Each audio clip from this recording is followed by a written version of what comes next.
Hello दोस्तों, आप सभी का स्वागत है आपके अपने यूट्यूब चैनल मिशन राजस्थान में। अगर आप सभी थंबनेल देख के आ रहे हैं तो आप एकदम सही जगह पे आ रहे हैं। अभी आप अपने फ्रेम में देख रहे हैं कि मेरे टेबल पे खूब सारी बुक्स रखी हुई हैं। ये बुक्स किसी स्पेसिफिक पर्पस के लिए ही यहाँ पे हैं। आज मैं आपसे इस चैनल के माध्यम से दो इम्पोर्टेंट बातें यहाँ करना चाहता हूँ।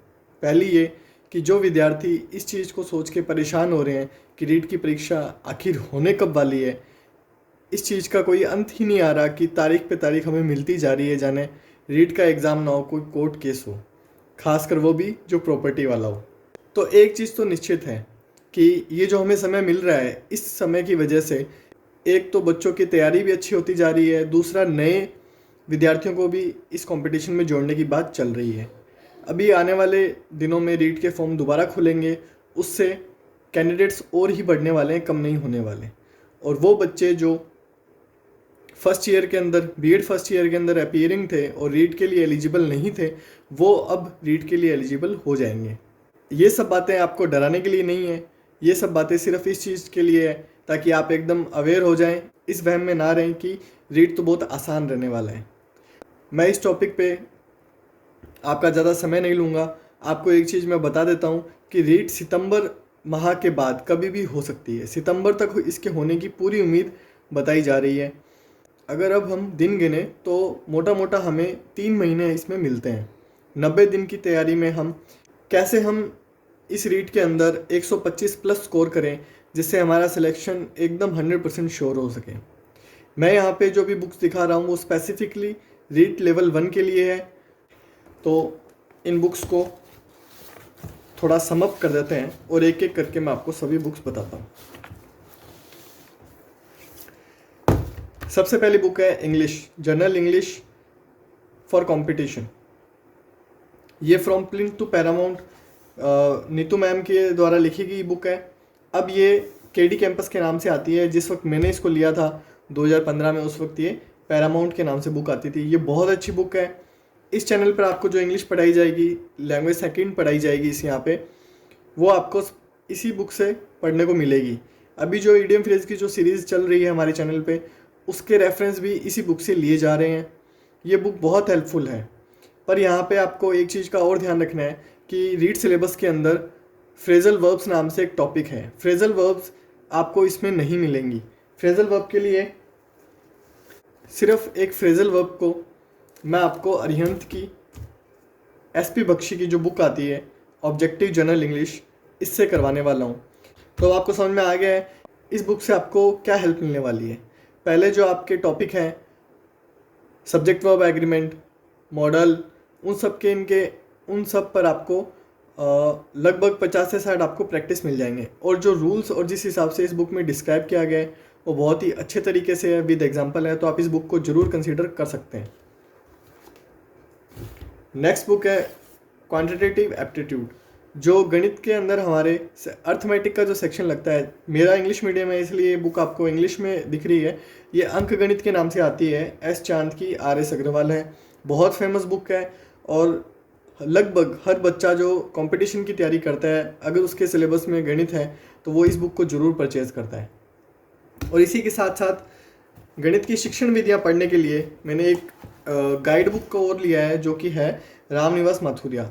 रामनिवास माथुरिया सर की एक बुक और आती है जो इतनी मोटी सी होती है, नीले रंग की।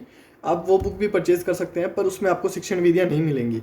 इसमें आपको शिक्षण विधियाँ भी साथ में देखने को मिल रही हैं। और एक गाइड का होना बहुत ज़रूरी है। अभी मैं आपको और भी बताऊंगा। इंग्लिश के लिए भी मेरे पास एक गाइड है।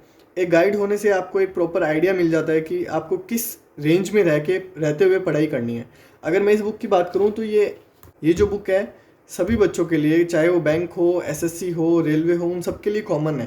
बट सबका है ना, डिफ़िकल्टी लेवल सबका अलग अलग होता है। तो उस चीज़ को ध्यान में रखते हुए आपके पास एक गाइड का होना एक तरीके से बहुत ज़रूरी है। तो यहाँ पे मेरे पास मैथ्स के लिए ये गाइड है और ये मेरे पास मेन बुक है।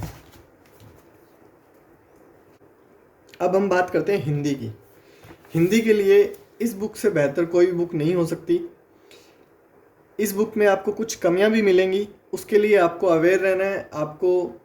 आप इसके साथ साथ में हेल्प ले सकते हैं राघव प्रकाश की। अब मैं आपको मेरा तरीका बताता हूँ कि मैंने इनको कैसे किया। मैंने पर्यायवाची जो टॉपिक है वो सिर्फ और सिर्फ इस बुक से किया है, क्योंकि अगर आप उसको राघव प्रकाश से करने के लिए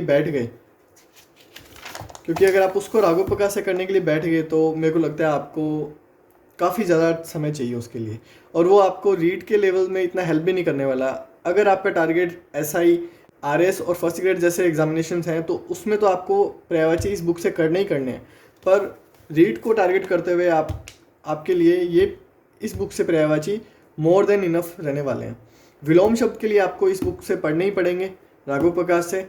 विलोम शब्द, एक वाक्य के लिए एक शब्द, वो टॉपिक्स आपको इस बुक से करने ही हैं। फिर बात करते हैं संधि, समास, वाक्य रचना और शब्द शुद्धि। ये जो टॉपिक्स रह जाते हैं ये सभी के सभी इसमें बहुत अच्छे से डिस्क्राइब किए हुए हैं, और ये राजस्थान स्कूल की ऑथेंटिक बुक्स हैं, तो इससे क्वेश्चन आने के चांसेस सबसे ज़्यादा हैं। इसके साथ साथ आप कोई भी प्रैक्टिस सेट ले सकते हैं जिसके अंदर प्रीवियस ईयर के क्वेश्चंस हों। इसके साथ आपको एक चाहिए कि हिंदी की शिक्षण विधियाँ, तो वो मैंने तैयार की है हेराल्ड से। हेराल्ड के अंदर सबसे इजी वे के अंदर, सबसे आसान भाषा के अंदर इन्होंने शिक्षण विधियों को पढ़ाया है। ये बुक आप बहुत अच्छे से, इस बुक को आप ज़रूर कंसिडर कर सकते हैं। जो लोग पहली बार रीड दे रहे हैं उनको शिक्षण विधियाँ समझने में थोड़ी परेशानी होती है, उनके लिए ये बुक एक तरीके से रामबाण है। फिर अगर हम बात करें इंग्लिश की गाइड बुक की, भी मैं बात कर रहा था, वो है सिखवाल। मेरे पास 2 इंग्लिश की गाइड बुक्स हैं, मैं आपको दिखा देता हूँ। एक है दक्ष।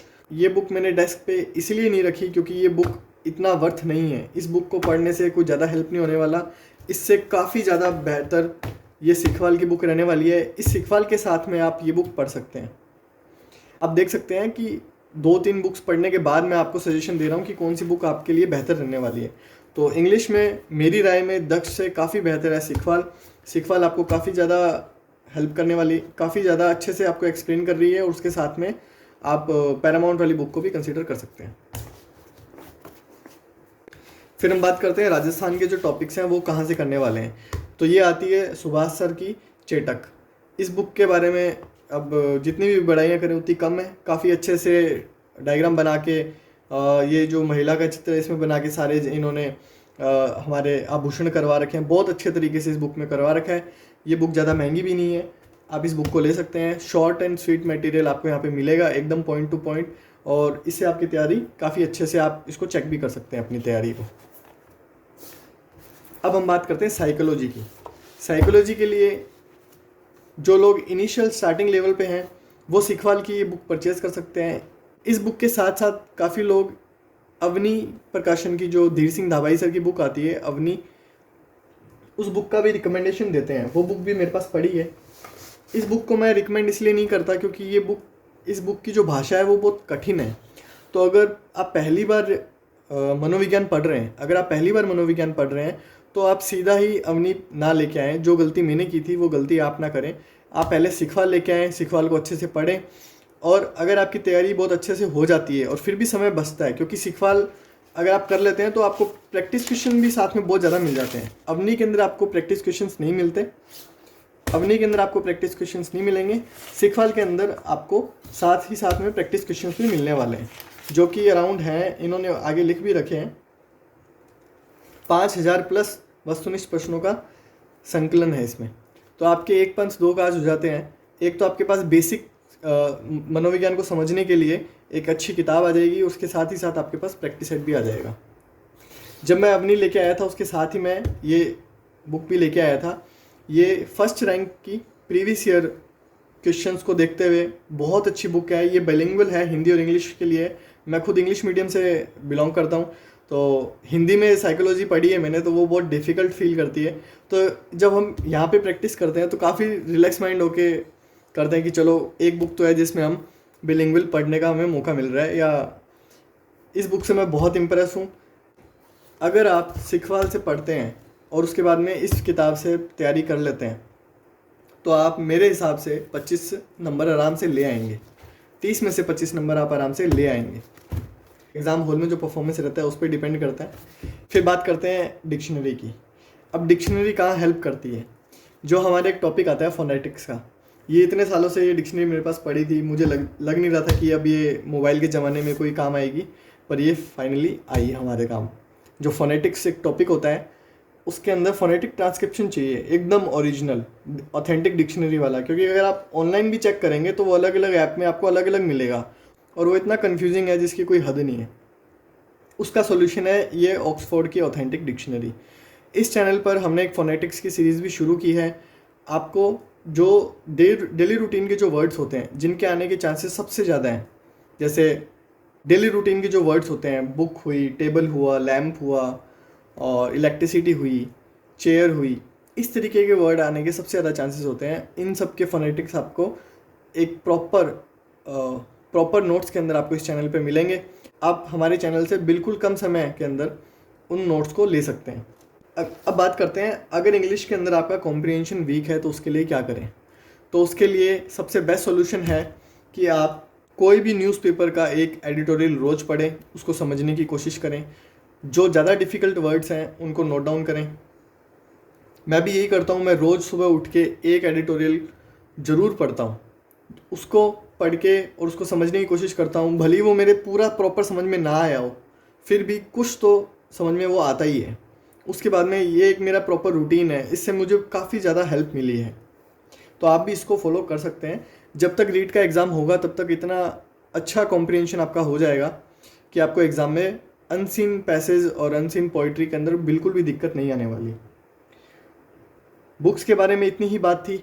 अब आपको एक चीज़ अच्छे से क्लियर समझ में आ गई होगी कि एक तो हमें 3 महीने का मोस्ट हमें टाइम मिला है। ये 3 ही महीने हमारे पास हैं जिनका हम अच्छे से फ़ायदा उठाएं तो हमारे आगे का जीवन एकदम सुगम बन सकता है। अगर आपकी तैयारी अच्छी है, आपको किसी भी हेल्प की ज़रूरत नहीं है, then best of luck for your exam. और अगर आपको लगता है कि आपकी तैयारी में कुछ कमी है तो अच्छे से उस कमी को जान लीजिए, उसको लिख लीजिए और उसके ऊपर काम करना शुरू कर दीजिए। इस चैनल पे ठीक है, इस चैनल से नहीं तो जिस भी चैनल से आपको हेल्प मिल रही है या खुद से आप वो उस कमी को दूर कर सकते हैं तो आप उस कमी को दूर कीजिए। ये आखिरी 3 महीने हैं, इससे आगे रीट नहीं जाने वाला, इससे अगली रीट 5 साल से पहले नहीं होने वाली। तो ये आपका एक आखिरी चांस है। मैंने आपको बता चुका हूँ, हम इस चैनल पे इंग्लिश करवा रहे हैं। इंग्लिश के लिए इंग्लिश आपको मिलने वाली है इस बुक से। मैं जल्द ही यहाँ पे इम्पोर्टेंट अनेक शब्दों के लिए एक शब्द और पर्यायवाची जो हैं वो इस चैनल पे मैं शेयर करूँगा। साइकोलॉजी के भी बहुत छोटे छोटे टॉपिक्स जो हमें कंफ्यूज कर देते हैं उनको भी हम यहाँ डिस्कस करने वाले हैं। ठीक है दोस्तों, मिलते हैं फिर आपसे एक बहुत ही अच्छे इन्फॉर्मेटिव वीडियो के अंदर। तब तक के लिए स्वस्थ रहें, घर में रहें, मास्क का प्रयोग करें और जम के रीट की तैयारी करते रहें। धन्यवाद।